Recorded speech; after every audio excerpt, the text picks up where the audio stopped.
Për shkak të mungesës në parlament, kryetari i Partisë Socialiste Edi Rama ka reaguar një ditë më pas ndaj zhvillimit të seancës plenare të SHN-s.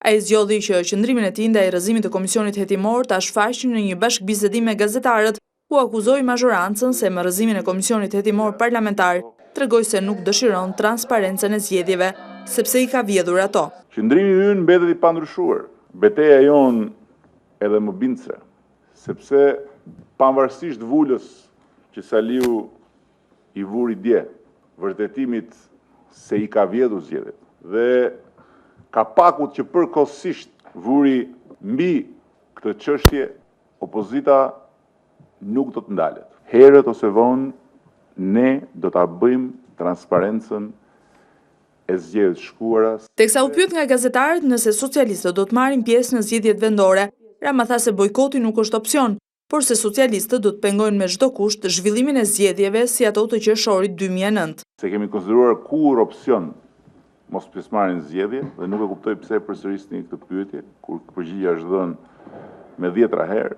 Ne do bëjmë gjithçka është në dorën tonë që të mos lejojmë që të ketë zgjedhje si ato të shkuarat. Në këtë bashkëbisedim të fundit për këtë vit, Rama u distancuar nga thirrjet për protestat të dhunshme të aleatit të tij Spartak Ngjela, ndonse avokati thirrje të tilla i ka lëshuar në emër të opozitës së bashkuar dhe në zyrat e saj. Zotin Ngjela e keni në dispozicion në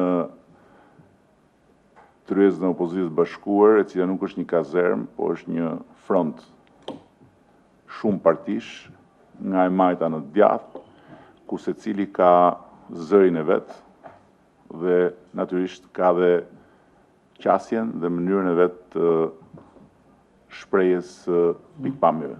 Nga ana tjetër, Rama lat paqartë nëse vitin e ardhshëm Partia Socialiste do të ketë në krye të agjendës negociatat apo protestat.